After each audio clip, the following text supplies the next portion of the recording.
Stand by for news. This is I don't know. Gotcha. Gotcha.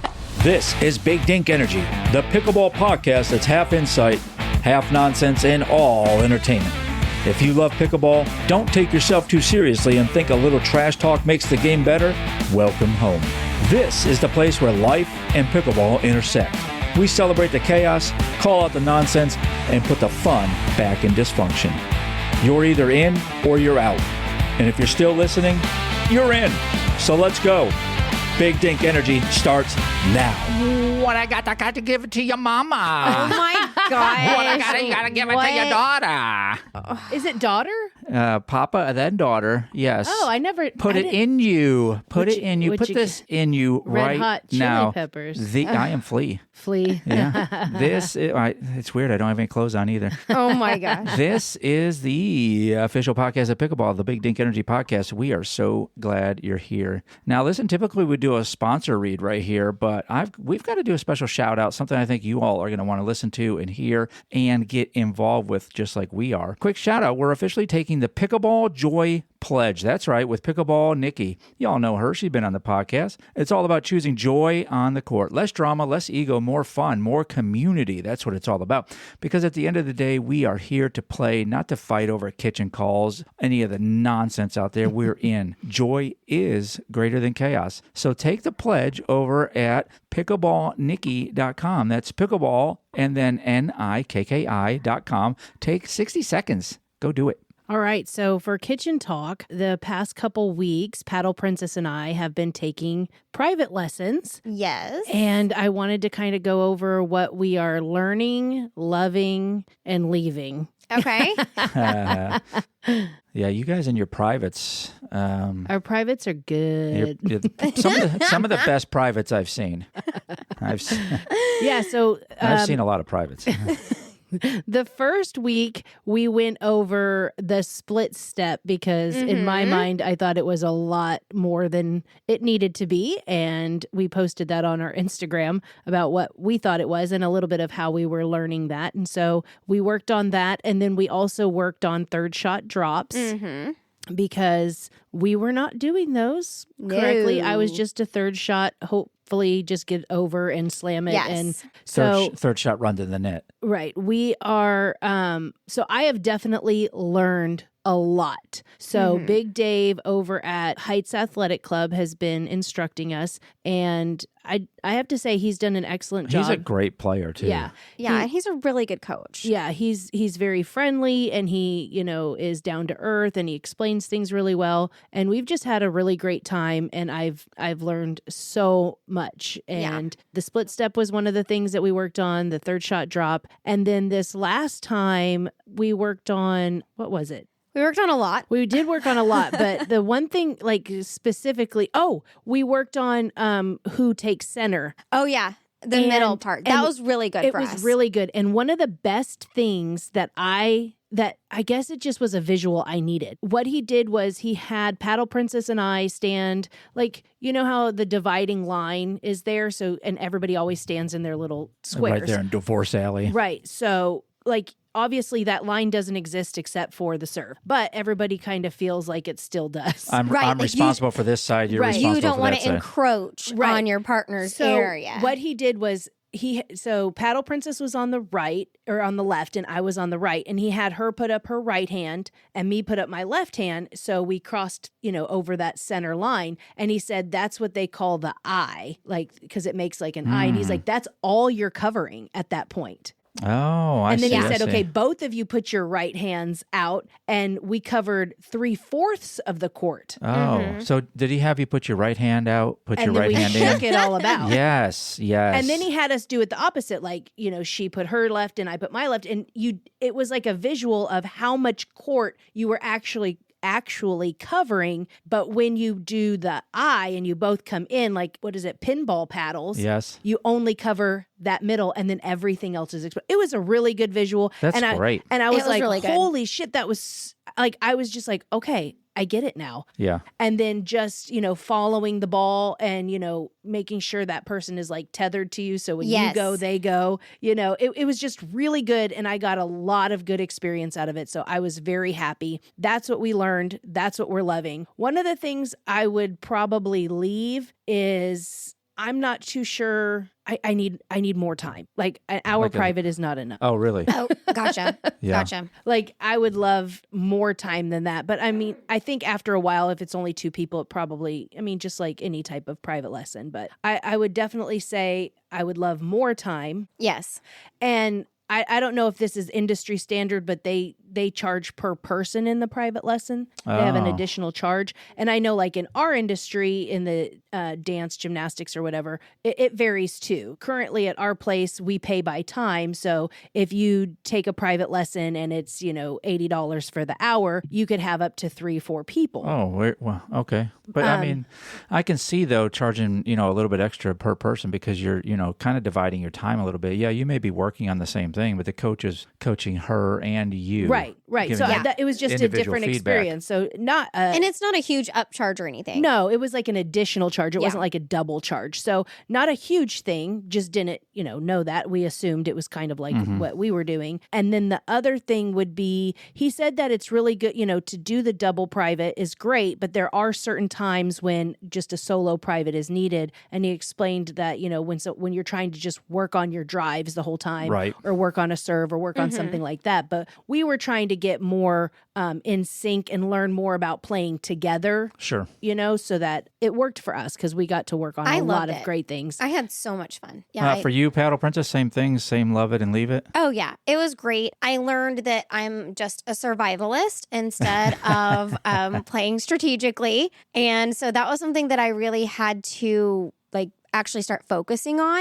And it's really good to do it with someone else because with stuff there with me, like when we go to open play, like last time we went to open play, she had gone over some things with Carrie that we had learned in our last private, and Carrie was there holding me accountable. Like, remember your strategy here. You're not just out there surviving. And so it's really good to have that. And so that those people can help you remember to implement what you learn. Because I can do drills all day long, but implementing is where I really struggle. So I really liked having stuff there with me so that she can definitely hold my butt accountable. And one of the things we were talking about is like when you go to open play, you're just kind of like just hitting like, let me just try to survive, right? Yes, that's totally me. But one of the things that I started working on when we were at our private lesson is learning how to think and play at the same time. Because right now I either play or I think. Mm-hmm. Sure. And mixing those two things together and being strategic and placing the balls. And,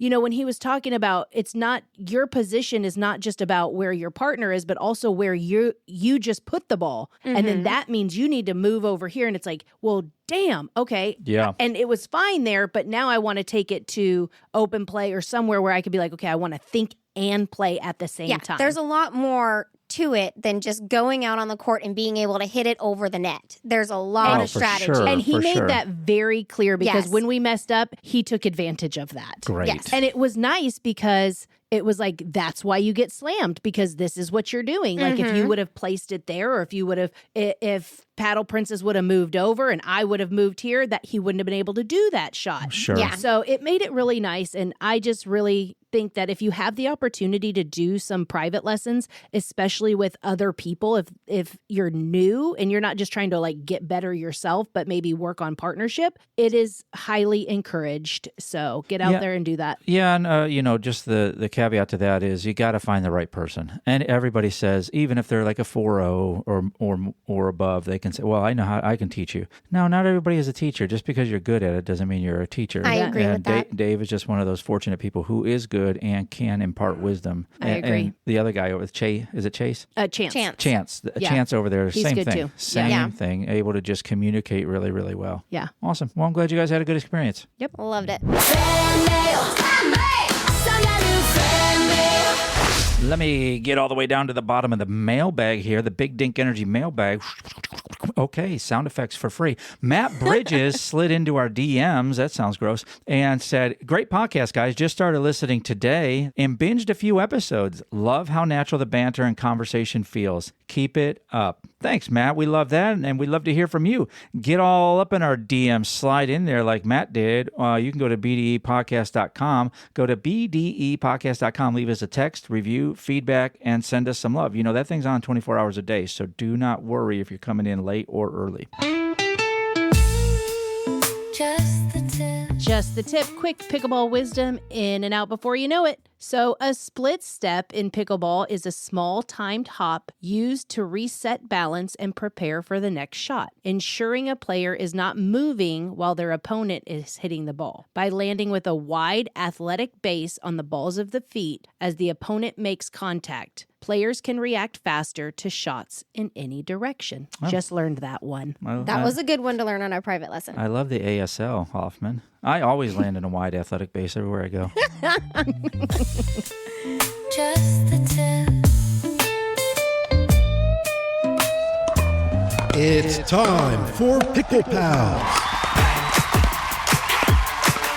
All right, we got a 2-for-1 special today for y'all. 2 guests who call themselves Unprofessional Pickleball, which is either the most honest branding in the sport or a direct shot at everyone taking this game too seriously. I think it's a little bit of both. One's a Navy veteran, very military adjacent, got so close there with the Navy. The other speaks 4 languages. We're going to talk about that. And together, they're the Amigos, making noise in a Dallas pickleball scene. From downtown Dallas, I got Jonathan, Hernandez, and Ian coming on. Thanks so much for being on the Big Dink Energy podcast, guys. Thank you. We truly appreciate this. Yeah, thanks for having us, guy. Yeah, so let's get into it, man. Obviously, everybody that's listening right now is going to want to know why Unprofessional Pickleball seems kind of like a middle finger to the pro tours, or is this just an honest assessment? Honestly, we enjoy pickleball. We are competitive, but we like to keep it light. Things get a little too serious, and honestly, most of us aren't professionals, so we just rep it. I love it. I love it. You guys, your Instagram channel tells a lot of the story for you guys. But now, did pickleball bring you guys together as amigos, or was it were you guys friends first? Definitely, pickleball brought us all together. We used to go to these events by these gentlemen that run an event called Ghost Mammoth. We were all playing pickleball on a regular basis, got to talking. We're all on social media, and at a certain point, we were like, hey, we can do that. And there's not featured today, there's a third amigo, right? Is that, the 3 amigos has already been done, but do you guys do the chant and everything? Like wherever there's injustice, you will find us. We need to start doing a chant. People aren't cringing enough, so we'll start doing that soon. Yes, absolutely. I love that you guys embrace the cringe. Ian, you speak 4 languages, is that right? This is true. It's true. I speak English pretty well, as you can tell. Spanish, French, and Portuguese. Wow. And so which one do you use mainly for trash talking on the court? I'll be honest with you. A lot of times when I'm cursing, it comes out in Spanish. I do not know why. I'm not going to tell you. I speak so much Spanish because I work in the restaurant industry. Probably Spanish. Yeah, Spanish does lend itself really well to the cursing. It just flows, and it sounds like it is a language just built for cursing. Since it is my second language, I kind of forget how inappropriate what I'm saying is until somebody looks at me. You're right. It's too much. That's awesome. John, as a Navy veteran, I tease, obviously, coming from the Army, my Army side about the Navy. Thank you for your service, obviously. Do you think the military discipline, does that help with what you guys are doing? Yeah, I mean, it sets the foundation of how I strive to build this brand with Ian. I'm a go-getter, so, I hit the ground running every time I see opportunity. As far as discipline on the court, I have 0. So I like the toxic energy.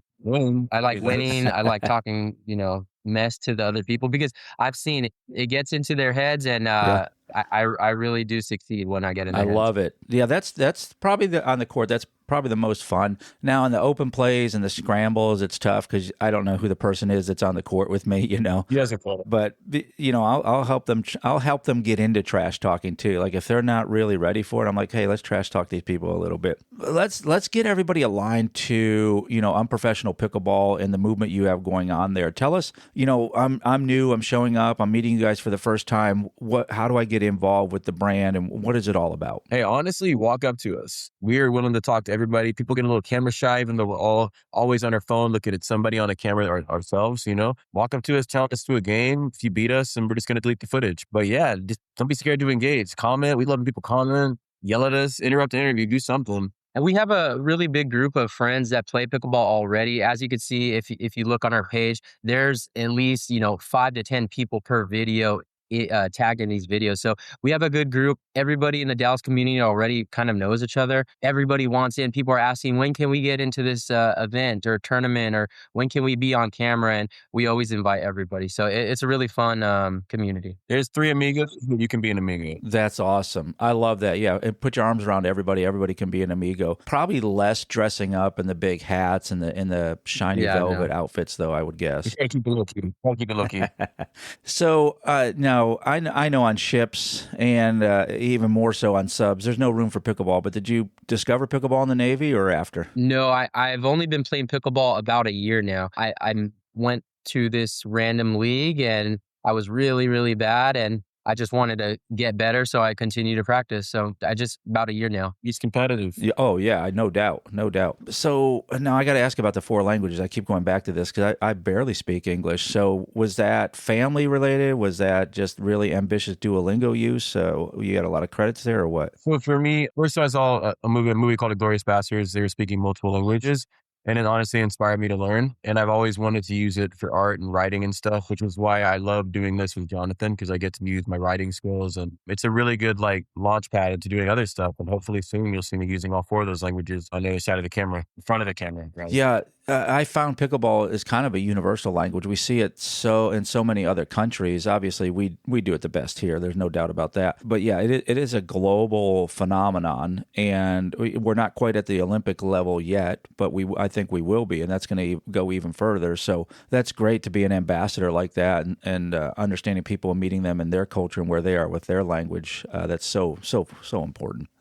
You guys repping Ghost Mammoth and the Grove. What makes these 2 spots so special up there? Why do people need to come up there? Ghost Mammoth is a great community. It's a great club. Most of their events are free, very friendly, very accepting of any skill level. They kind of gave us a pathway to meet all these people. Me and Ian met there. Ghost Mammoth is great for the community. As far as the Grove, I mean, I'm wearing the hat right now. It's a very pretty facility. I like pretty things. And so when I'm there, I'm like, all right, it's nice. Yeah. They're really professional courts at the Grove. The staff is always super cool with us. And we do film a lot of stuff there because the lighting's good, the sound's good. And there's always somebody there willing to engage with what we got going on. So honestly, both of those places pretty formative and pretty instrumental for what we got going on. And our event is being hosted at the Grove. Yeah, and they do, so it's kind of like the PPA and the MLP, 2 different kind of vibes almost. Ghost Mammoth, from what I understand, is kind of like play hard, chill harder, and the Grove obviously won best in DFW. So I can see both of those sides represented in your brand too. Now, Dallas obviously has a massive pickleball scene. How do you guys make sure you're staying, caught up with it while staying, true to yourselves and being your unprofessional selves too? If I'm being honest, we're trying to work on that. We got to expand.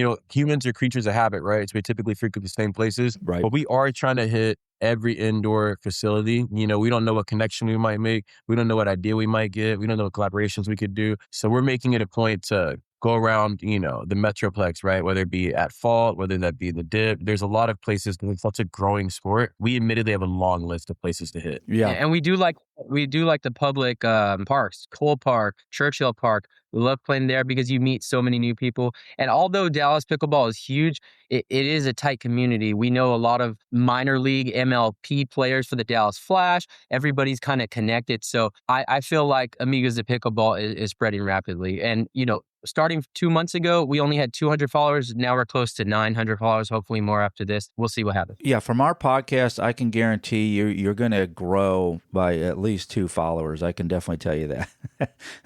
That's a guarantee. You can take that to the bank. Now, you guys are creating a really good movement, and so talking unprofessional, what, you've been doing some videos and doing a lot of content. What's the thing that sticks out the most as maybe to date your most unprofessional moment on the court or filming? Yeah, we just released everybody has a local pickleball hoe video. Our friend Sand is one with the ladies. And so we made a video. It hit 138,000 views, I think, and about 6,000 shares. It's just him, speaking to different women in the pickleball facility. documentary. If I'm being honest with you, it is not even. We edited real footage because he is very loquacious with that. For Nice. sure. Don't tell his girlfriend that. I mean, tell his girlfriend that, but he doesn't cheat. But anyway, he's a local pickleball at the same time. But what's been really cool about it is finding out what resonates with people and what doesn't. Because there are certain things we find funny, audience might not find it funny. And so that's been the coolest thing is when we try something new and it works, we're like, oh, okay. And we're trying niche things. We're trying things that other people haven't done, more on the toxic, more on the unprofessional side, because that seems to catch people's attention. And I think that's why we started the movement of this unprofessional pickleball stuff, the yelling, the antagonizing, but in a friendly way. It really grabs the attention of people. And that's why we have this event coming up. Yeah, I love that. Let me, so you guys do, with your trash talk, there's celebrations and it's almost seeming like the NFL stuff where the guys get their groups and teams together on the backside and pick and trade players and all that. And you guys do trash talking with a really professional belt too, right? Yeah. Let me bring this in here. This is our unprofessional pickleball championship belt. I got to know the walkout language for both of you, the music. I'm still contemplating my song. I really am. I don't know yet. I need something viral. I need something toxic. Now that I'm thinking about it, I'll probably choose Booker T by Bad Bunny.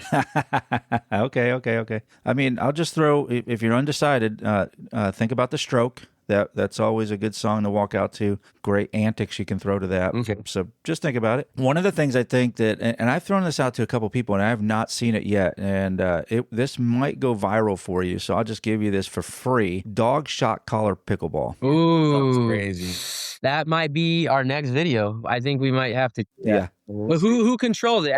Depends who has the controller, right? Hey, guy, here's the thing. Yeah, depends who has the controller. Maybe that's the girlfriends. Maybe that's the sidelines. I don't know how that works, but I've always thought that's a low barrier. Go buy a couple dog shot collars and get after it. Yeah, here's the thing, man. Some people might like it too much. Okay. They might start making mistakes on purpose. Yeah. That's a good idea. Yeah.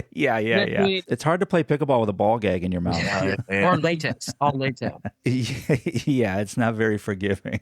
Okay, 5 years from now, what does Amigos Unprofessional Pickleball look like? Is it still unprofessional? Is it, viral all over the place? Or are you guys accidentally gone pro somehow? My vision, and I think we share a vision or have mutual visions. We'll let Ian talk after. But my vision is to have this grow, become viral. I want to start a league, an unprofessional pickleball league that people could join, on a couple monthly basis. If we get big enough, maybe have our own Amigos Unprofessional Pickleball facility. But that's thinking big. Ian, what about you?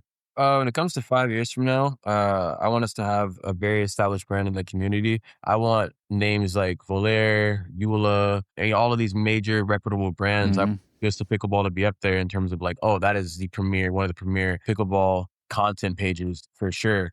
And also we want to be interacting more with the PPA and all those. We're unprofessional, but we like watching the pros. So if they need some correspondence, let us know. Oh yeah, that would be fun. Yeah, absolutely. All right, where's everybody going to go? What's all the socials to go find you guys and connect with you guys right after this? So follow Amigos of Pickleball on Instagram and TikTok. Amigos of Pickleball, just as it sounds. If you want to plug your own Instagram. Yeah, for sure. Mine is Ian Uzochi WPF. This is Champagne J Poppy right here. Hey, follow our stuff. I'm posting content as well. Yeah, check our stuff out. Whether you follow our page or you follow the main page, you're getting to our stuff. Any support. We'll even we'll take some hate comments too. If you want to come and just leave a bunch of nasty comments, we'll actually look. Yeah, I love what you guys are doing. Everybody, you start roasting people in the comments. That's awesome. Yeah, I do it. Yeah, everybody, this special shout out from Big Dink Energy Podcast. Go follow them right now. After you're done listening to this, go get in all their stuff. You're going to enjoy it. You're going to love it. And they're engaging.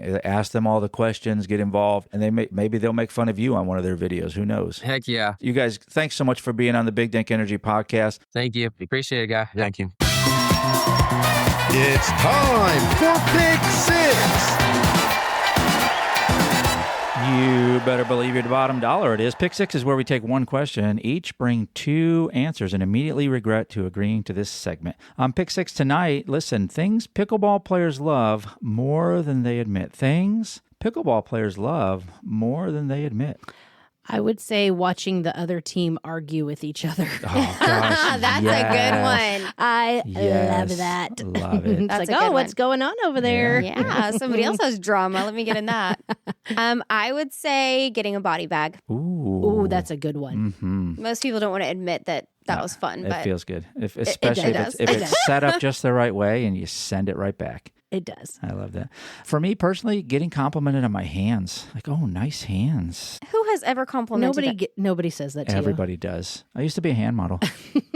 No. I would say winning by 2. Like when Okay. it gets really close. Yeah. Yes. And it's like A nail biter. 16-17, 17-18.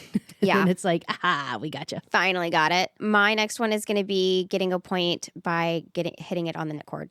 Oh, yeah. Because Yeah. everybody's like, Sorry. sorry. No, you're but not. inside you're like, yes, No, you're I not. did it. Yeah, that's a good one. I should have done that one. Yeah. My personal one also is making someone miss with a slow ball. Yes, that's a good one where you just kind of fake them out and make it. Yeah. That's a good one. Yeah, I like that. Agreed. Pick 6. Good ones. Tell us something you like about Pick 6. Things pickleball players love more than they admit. Get all up in our DMs. News you can use. Stand by for news. This is I don't know. Gotcha. Gotcha. But this is something that was just released today, actually. So a pickleball game at a Florida country club on February 8th turned violent during a match at the Spruce Creek County Club in Port Orange. So deputies say that the dispute began when one player accused his opponent of stepping into the kitchen. Love it. Love this. So verbal insults were exchanged, and then after the match ended, tensions continued with one man reportedly yelling at another player's wife and dragging her to the ground. Hell yes. Hell yes. 20 people got involved. Someone got hit in the face with a paddle and they were bleeding. And so today they got arrested. So that's why I thought I was like, are you freaking kidding me? Okay, Like, what state was this? this is Florida. Oh, Florida. That Florida. tracks. That So tracks. the police arrested a married couple. I'm not going to say their names, but you can go look it up. But one is 63 and one is 51, the man and female. Oh my gosh. Aggravated battery and 2 counts of battery on a person 65 or older. Nice. And Oh, then and hit someone in the face with a paddle. the wife was charged with battery on a person 65 or older. Both were taken into custody and they've been released on bond today. But holy shit, listen to these injuries. One victim was struck in the face with a pickleball paddle. In the face. oh my And then God. a 70-year-old man who tried to break up the fight reported his nose bleeding profusely. Emergency services were called to treat all the injuries at the Yes. scene Yes. over kitchen violation. Nice. Nice. Y'all, Too far, people. Too far. Absolutely. You know, this is not the only kitchen violence that's ever happened in Florida. I'll just tell you that. remember Throw Mama from the train with that Yes, the frying iron pan. skillet? Yeah. Like, I feel like we have got to do stuff better at country clubs. Are you? Like, this is crazy. do Right, like do this you come wasn't out at of a that? park. Yeah. This was not a park. This was a country Like club. they paid good money to be there. And everybody was 65 or older. Yeah. Y'all, they were Except that scrapping. 51-year-old youngster in there. Someone Probably stirring the just pot. finally snapped. You Like got- they had enough and was like, and I'm done. I'm just like, damn, I wish I was a fly on the wall. Same. I You wish get- I was there. You get out with your ankle monitor and a small pickleball tattoo under your eye. I just thought, this is awesome. Way that's to actually- put pickleball on the map. Yeah, that's actually one of my favorite pastimes. If y'all aren't doing this, just go to Google and type in Florida man and then just look at all the results that will come up. That's good. Way to I go, love that. Florida. That's it for this episode. Unless you've got something to say, think we got it wrong, have a better take, we want to hear it. Find us at bdepodcast.com or at BDE Podcast on the socials. Drop us a message. We might just feature you in the next episode. If you had a good time, well, samesies. If not, maybe try again. We grow on people. So you know the deal. Follow the show, tell a friend, and leave us a review. Or just pretend this never happened. Until next time, keep the dink soft and the energy big.